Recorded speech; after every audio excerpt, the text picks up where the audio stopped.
মই ডক্টৰ সবৰুদ্দিন আহমেদ।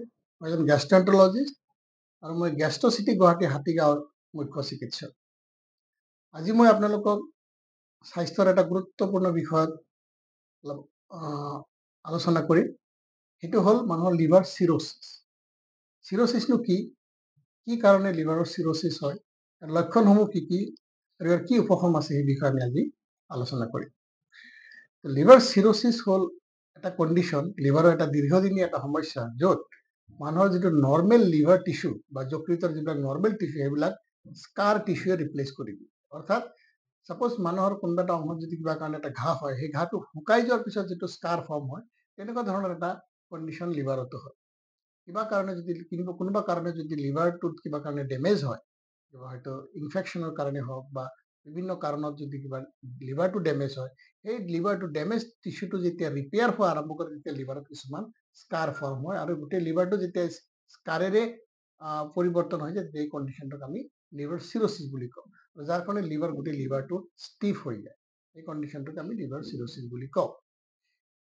এই যে লিভাৰটো ষ্টিফ হৈ যায়, ইয়াৰ কাৰণে কি হয়, লিভাৰৰ যিটো নৰ্মেল যিটো ব্লাড ফ্ল', যিটো মানুহৰ বডিৰ পৰা যিটো ব্লাড বা যিটো ইণ্টেষ্টাইনেল অৰ্গেনছৰ পৰা যিবিলাক ব্লাড লিভাৰৰ থ্ৰু দি গৈ হাৰ্টত যায়, সেই ব্লাড ফ্ল'টো কমি যায় বা শ্ল' হৈ যায়। আৰু যাৰ কাৰণে লিভাৰে পাবলগীয়া নিউট্ৰিশ্যনখিনি বডিৰ পৰা নাপায়, বা লিভাৰে যিটো নিউট্ৰিশ্যনখিনি নৰ্মেল নিউট্ৰিশ্যন আমি খোৱা বস্তুবিলাক যিটো লিভাৰে প্ৰচেছ কৰে, সেই প্ৰচেছিংটো ভালকে নহয়।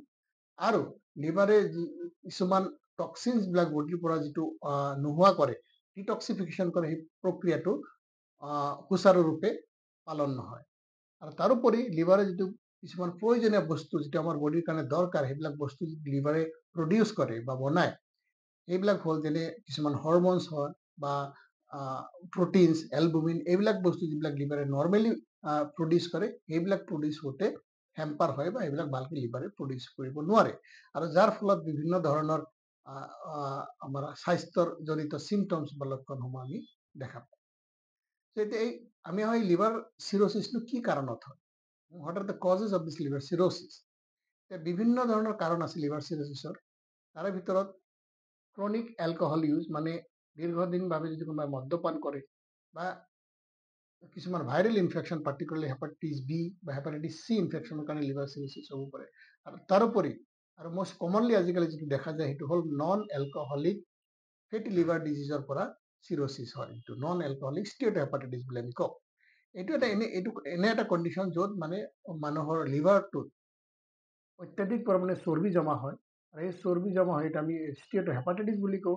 আৰু সেই লিভাৰ ষ্টিয়েট'হেপাটাইটিছটো ফাৰ্দাৰ প্ৰগ্ৰেছ হৈ গৈ প্ৰথমতে লিভাৰ ফাইব্ৰ'চিছ হ'ব, তাৰপিছত গৈ লিভাৰ চিৰ'চিছ হ'ব পাৰে। যেনে এইটো পিকচাৰত আপুনি ইয়াত দেখা পাব যে এইটো হ'ল মানুহৰ নৰ্মেল লিভাৰ। যে কিবা কাৰণত যদি লিভাৰটোত প্ৰয়োজনতকৈ অধিক ফেট জমা হয় বা চৰ্বি জমা হয়, এইটোক আমি ষ্টিয়েট'চিছ বুলি কওঁ।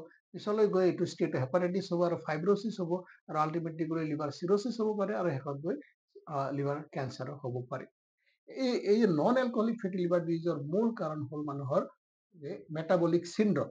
মেটাবলিক চিণ্ড্ৰম এটা কণ্ডিশ্যন য'ত মানুহৰ ডায়েবেটিছ, হাইপাৰটেনশ্যন, মেদবহুলতা ইত্যাদি গোটেই কাৰণসমূহ একেলগে আমি মেটাবলিক চিণ্ড্ৰম বুলি কওঁ। এই মেটাবলিক চিণ্ড্ৰমৰ কাৰণে মানুহৰ ফেটি লিভাৰ হয়, আৰু তাৰ ফলত গৈ পিছলৈ চিৰ'চিছ হ'ব পাৰে। আৰু এইটোৱে আজিকালি এলকহলিক বা ভাইৰেল হেপাটাইটিছ জনিত চিৰ'চিছতকৈ এই নন এলকহলিক ষ্টিয়েট'হেপাটাইটিছ জনিত চিৰ'চিছ আজিকালি আমি বেছিকে দেখা পাওঁ। এতিয়া ইয়াৰ লক্ষণসমূহ কি কি? চিৰ'চিছৰ কি কি লক্ষণ হ'ব পাৰে? আৰম্ভণিতে আমি ইয়াৰ বিশেষ একো লক্ষণ দেখা নাপাওঁ। অলপ দুৰ্বল লগা বা সোনকালে ভাগৰি যোৱা, ফেটিক বুলি কয়, এই সমূহ সমস্যা আমি আৰ্লি অৱস্থাত দেখা পাব পাৰোঁ। কিন্তু যেতিয়া এই ডিজিজটো প্ৰগ্ৰেছ হয়, ষ্টেজ বাই ষ্টেজ যেতিয়া ডিজিজটো প্ৰগ্ৰেছ হৈ গৈ থাকিব, তেতিয়া আমি বিভিন্ন ধৰণৰ চিৰ'চিছজনিত লক্ষণসমূহ আমি দেখা পাওঁ।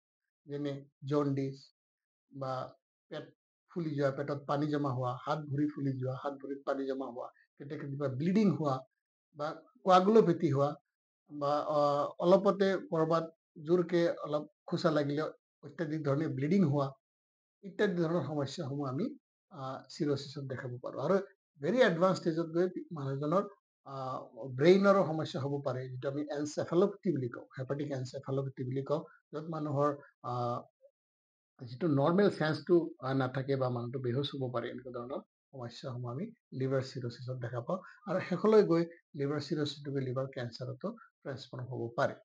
তো এনেকুৱা ধৰণৰ সমস্যা বা চিমটমছসমূহ আমি লিভাৰ চিৰচিছত দেখা পাওঁ।